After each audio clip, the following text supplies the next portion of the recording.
Hi hello வணக்கம். நான் உங்கள் எஸ்பி. இது நம்ம எஸ்பி பொலிட்டிக் டாக்.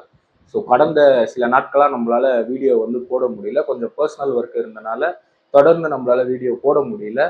இதுக்கப்புறம் பார்த்தீங்கன்னா தொடர்ச்சியாக அரசியல் விமர்சனம் நம்ம பண்ணிக்கிட்டே இருப்போம்.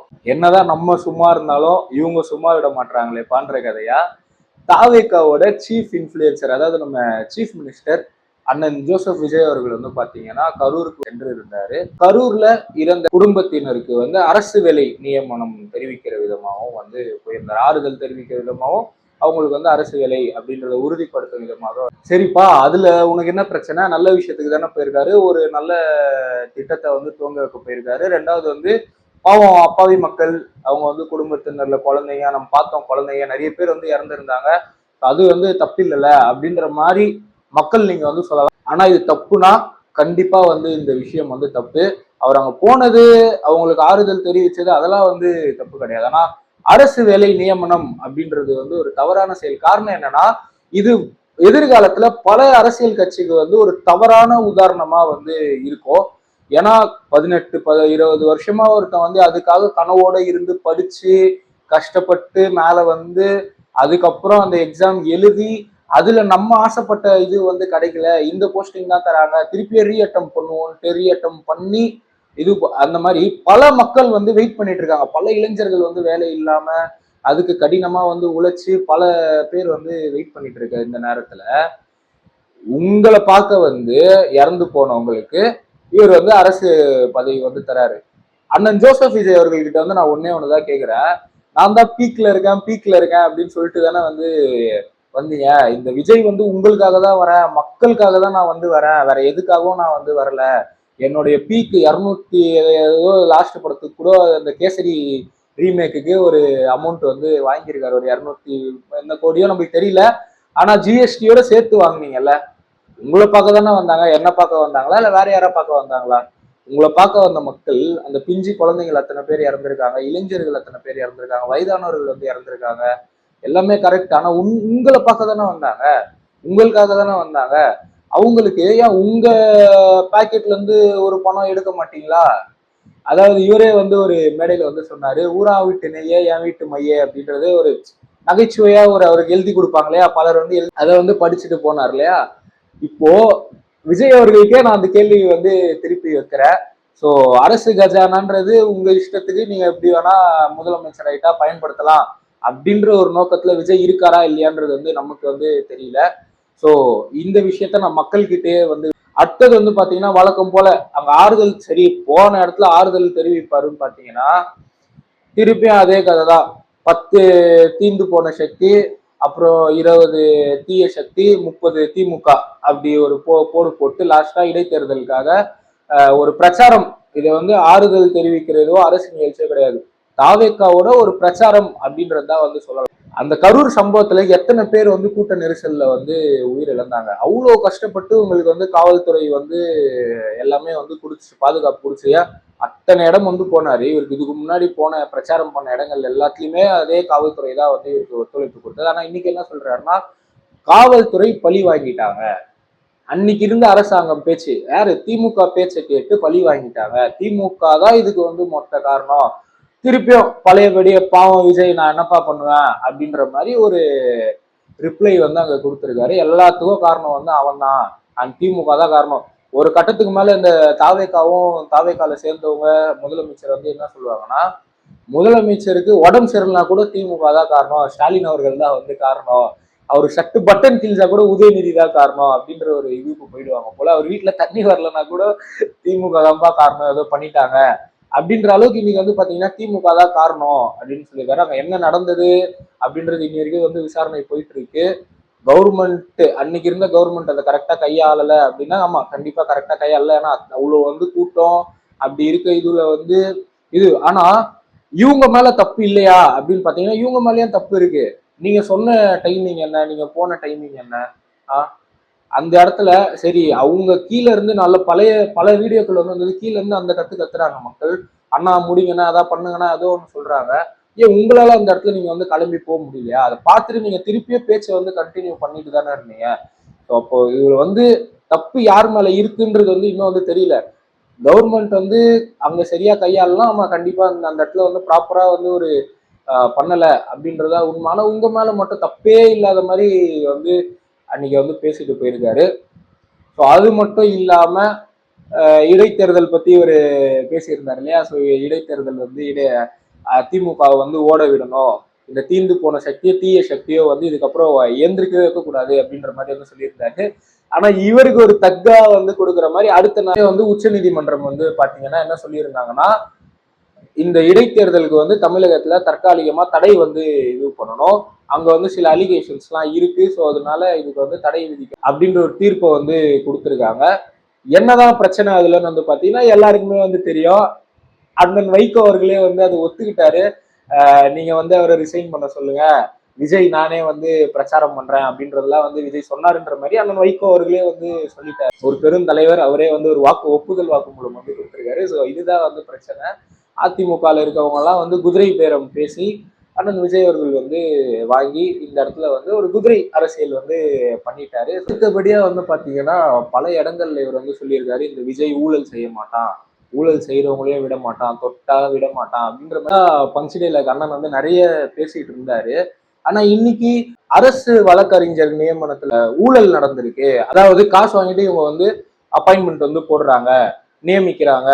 ஒரு இதுக்கு வந்து பாத்தீங்கன்னா 25 to 30-40 லட்சம் வரைக்கும் வந்து வாங்குறாங்க அப்படின்ற விஷயத்த வந்து தாவேக்காவோட பொறுப்புல இருக்கக்கூடிய ஒரு அட்வொகேட் அவர்கள் ஏன்னா அலிகேஷனா வந்து வச்சிருக்காங்க.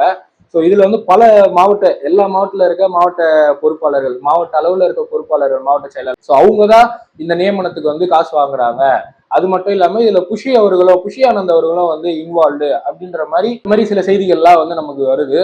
ஸோ இதுக்கு அண்ணன் விஜய் அவர்கள் என்ன ரிப்ளை தர போறாருன்னு வந்து தெரியல. ஏன்னா இந்த விஜய் வந்து ஊழல் செய்ய மாட்டேன், ஊழல் செய்யறவங்களையும் வந்து கிட்ட வச்சுக்க மாட்டேன், நான் தான் ஒரு மாற்றம் அப்படின்னு சொல்லி வந்திருக்காரு. ஸோ அந்த ஊழல்ல ஈடுபட்ட, அதாவது அந்த நியமனத்துக்கு காசு வாங்கின நபர்கள் எல்லாரையும் தற்காலிகமா நீக்குவாரா, இல்ல நிரந்தரமா நீக்குவாரா, இல்ல புஷி ஆனந்த் அவர்கள் மீது வந்து ஆக்ஷன் எடுப்பாரா அப்படின்றது நம்ம பொறுத்து இருந்துதான் பார்க்கணும். இல்ல அண்ணனே இதுல இன்வால்வ்டான்னு கூட தெரியல. ஏன்னா ஒரு வருஷத்துக்கு அழகா 100 கோடி 150 கோடி வந்து சம்பாதிச்சுட்டு இருந்தாரு. இன்னைக்கு வந்துட்டு எதுவுமே இல்லைன்னா எப்படி, அவரை பாவம் இல்லையா? ஸோ இன்னைக்கு தாவேக்காவோட ஃபர்ஸ்ட் மாற்றம் வந்து ஆரம்பிச்சிருக்கு அப்படின்னு சொல்லலாம். எப்படி திமுக பண்ணுவாங்களோ அதே ஒரு இதுல வந்து தாவேக்காவும் போயிட்டு இருக்கு. ஸோ மாற்றம் நாங்க என்ன மாற்றம் என்ன இது வந்து நம்மளுக்கு தெரியல.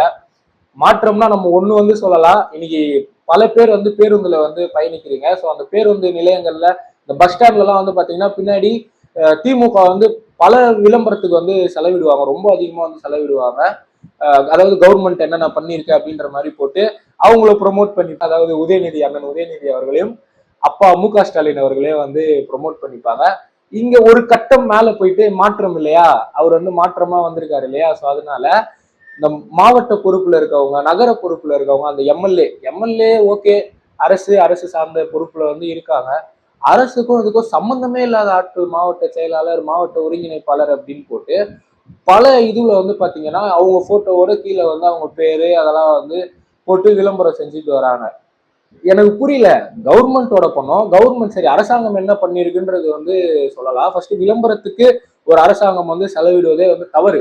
காரணம் என்னன்னா அந்த இதுக்கு பதிலாக பல பிரச்சனைகள் வந்து இருக்கு, அதை வந்து நம்ம நிறுத்தலாம். ஆனா அதுக்கு பதிலா அது பண்றதே வந்து பெரும் தப்பு. அதுல இன்னொரு தப்பு, அரசாங்கத்துக்கு சம்பந்தம் இல்லாத ஒரு தனிநபர் வந்து விளம்பரம் செய்வது இன்னும் வந்து ஒரு பெரிய தப்பு. ஸோ பல இடங்கள்ல வந்து இந்த மாதிரி வந்து நடந்துட்டு இருக்கு. எதுவுமே ஆதாரம் இல்லாம வந்து சொல்லல. நீங்க எல்லா மக்கள் வந்து இன்னைக்கு பேருந்துல வந்து பயணிக்கிறீங்க, எல்லா இதுலயும் போன் இருக்கு, இது பண்ணுங்க, நீங்க போங்க, பார்த்துட்டு அந்த மாதிரி இருந்தா போட்டோ எடுத்துட்டு ஆமாப்பா இருக்குன்னு போடுங்க, இல்லைன்னா இல்லைன்னு கமெண்ட்ல வந்து போடுங்க. ஆனா எனக்கு தெரிஞ்சு எங்க ஏரியால பல இடங்கள்ல நான் வந்து பார்த்தேன், அந்த மாதிரிதான் வந்து இருக்கு. இப்போ மாற்றம்னாங்க, என்ன மாற்றம் என்ன இதுன்னு தெரியல, ஒரே துர்நாற்றமா தான் இருக்கு. ஸோ அந்த இதுல வந்து பாத்தீங்கன்னா நேற்று பெரம்பூருக்கு வந்து முதலமைச்சர் விஜய் அவர்கள் வந்து வந்திருந்தவர். நான் எதிர்பார்த்தது ரொம்ப பெரிய விஷயம். ஸோ பெரம்பூர் தான் வந்து நம்ம இருக்கிற இடம். ஸோ அங்க வந்து நிறைய பிரச்சனைகள் வந்து இருக்கு. உதாரணத்துக்கு இங்க கனதாச நகர் பின்னாடி இருக்கக்கூடிய அந்த குப்பை கிடங்கு, அதை பத்தி அதுக்கு ஏதாவது ஒரு ஆக்ஷன் எடுப்பாரு, அதை விசிட் பண்ணுவாரு அப்படின்னு வந்து பார்த்தோம். ஆனா அதுக்கு வந்து எதுவும் பண்ணல. அது இல்லாம இன்னைக்கு அவர் டிராவல் பண்ண அந்த ரூட்லயே வந்து பாத்தீங்கன்னா அந்த வேசர்படி மேம்பாலம் இருக்கு பாத்தீங்களா, அந்த மேம்பாலம் ரோடே வந்து அந்த சைடு போறது ரொம்ப வந்து டேமேஜ். ஸோ இவர் வரனால ஏதாவது ரெடி பண்ணாங்களா இல்லையான்னு தெரியல. பல நாட்களா அது வந்து பெரிய டேமேஜ்ல இருந்தது. அந்த ஏரியாவே வந்து மழை வந்தா ரொம்ப இதுவாயிடும். ஸோ அதை பத்திலாம் அவர் வந்து ஏதாவது ஆய்வு பண்ணுவாரு, இது இப்படி இருக்குன்னு கேட்பாரா என்னன்னு பார்த்தோம்னா அது பண்ணல. அது இல்லாம சில நல்ல விஷயங்கள்லாம் வந்து பண்ணியிருந்தாரு. நம்ம ரேஷன் கடை வந்து திறந்து வச்சாரு. அது மட்டும் இல்லாம நம்ம வியாசர்படியில இருக்கக்கூடிய அந்த பேருந்து நிறுத்தம் வந்து பாத்தீங்கன்னா எல்லா பேருந்தும் லாஸ்ட்ல அந்த டிப்போன்னு சொல்லுவாங்க, அங்க வந்து பேருந்து வந்து நிற்கும். அந்த இடத்துல வந்து ஆய்வு வந்து மேற்கொண்டாரு. ஸோ அமைச்சரும் அவரும் வந்து சில விஷயம் பேசிக்கிட்டாங்க. அதுல கோபமா சில விஷயம் வந்து பேசின மாதிரி. ஸோ என்ன அவங்க பேசினாங்கன்றது நம்மளுக்கு தெரியல. ஆனா அந்த எலக்ட்ரிக் பஸ்ல வந்து பாத்தீங்கன்னா மாற்றக்கூடிய ஒரு செயல்னா பாத்தீங்கன்னா அங்க நிக்கிற கெப்பாசிட்டி வந்து இல்ல. நம்ம ஆல்ரெடி வந்து பாத்தீங்கன்னா அந்த கவர்மெண்ட் இருக்கும் போதே பல அரசியல் விமர்சகர்கள் வந்து சொல்லியிருந்தாங்க, அது வந்து சரியான இது இல்லை. அதை மகாராஷ்டிரா போன்ற பல மாநிலங்கள் வந்து ரிஜெக்ட் பண்ணியிருக்கு. ஸோ அந்த ரிஜெக்டட் இதுதான் வந்து தமிழ்நாடு வந்து அப்ரூவல் கொடுத்துருக்காங்க அப்படின்னு வந்து சொல்லியிருந்தாங்க. ஸோ அதே மாதிரி தான் நம்ம அன்றாட பஸ்ல வந்து டிராவல் பண்ணக்கூடிய ஆட்கள் பெண்களுக்கு அந்த நிக்கிற இது வந்து கிடையாது, ஒரு சரியான இது கிடையாது.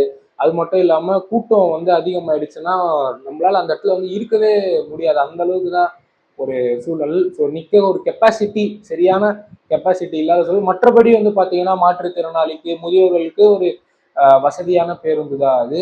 ஸோ அதை பத்தி தான் பேசினாரு அப்படின்றது வந்து நினைக்கிறேன். ஸோ நம்ம எதிர்பார்த்த மாற்றம் வேற, ஆனா இங்க நடந்துட்டு இருக்க மாற்றம் வேற அப்படின்னு தான் வந்து சொல்லணும். ஸோ இதுக்கு மத்தியில இதாண்டா மாற்றம் அப்படின்ற மாதிரி ஒரு விஷயத்த நான் வந்து பார்த்தேன். ஸோ என்னதான் இவர் வந்து படிச்சவர் இது வந்திருந்தாருன்னா கூட இவர் மேல கூட நிறைய அலிகேஷன்ஸ்லாம் வந்து இருக்கு.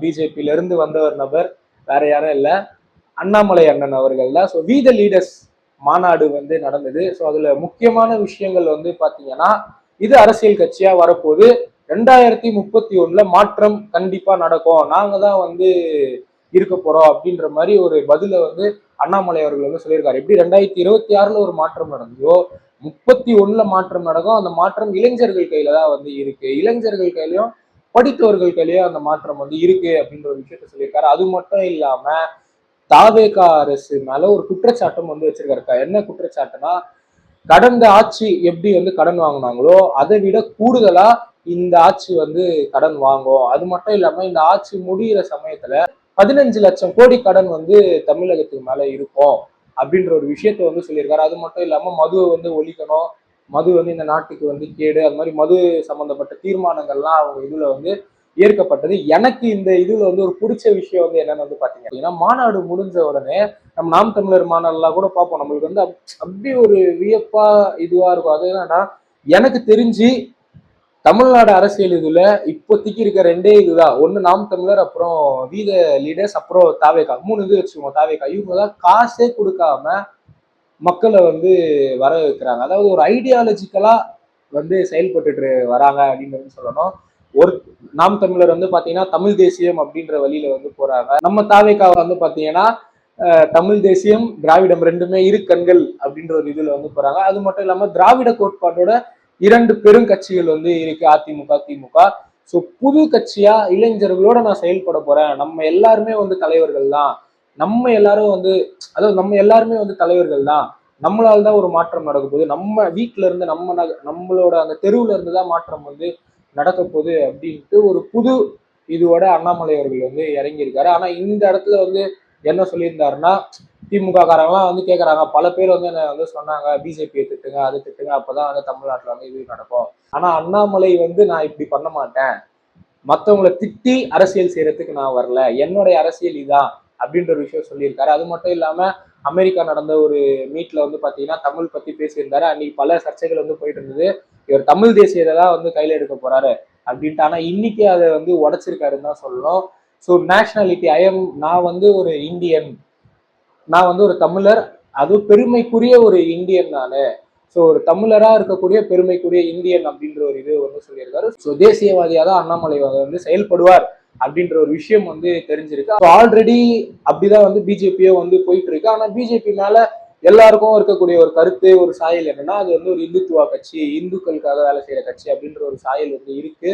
ஆனா இங்க வந்து அண்ணாமலை அவர்கள் வந்து பாத்தீங்கன்னா ஐஎம் ஏ இந்தியன், பெருமைக்குரிய தமிழன் நானு, தமிழுக்காகவும் என் தேசத்திற்காகவும் நான் வந்து போராடுவேன், தமிழ்நாடு வளர வைத்து இந்த தேசத்தை நான் வந்து வளர வைப்பேன், இந்தியா வளர வைப்பேன் அப்படின்ற ஒரு விஷயத்த வந்து சொல்லியிருக்காரு.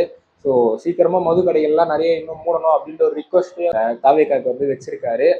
ஸோ இப்படி ஒரு சைடு வந்து அரசியல் கவர்ச்சியில ஆட்சி பிடிச்சவங்க வந்து 26ல பிடிச்சாங்க.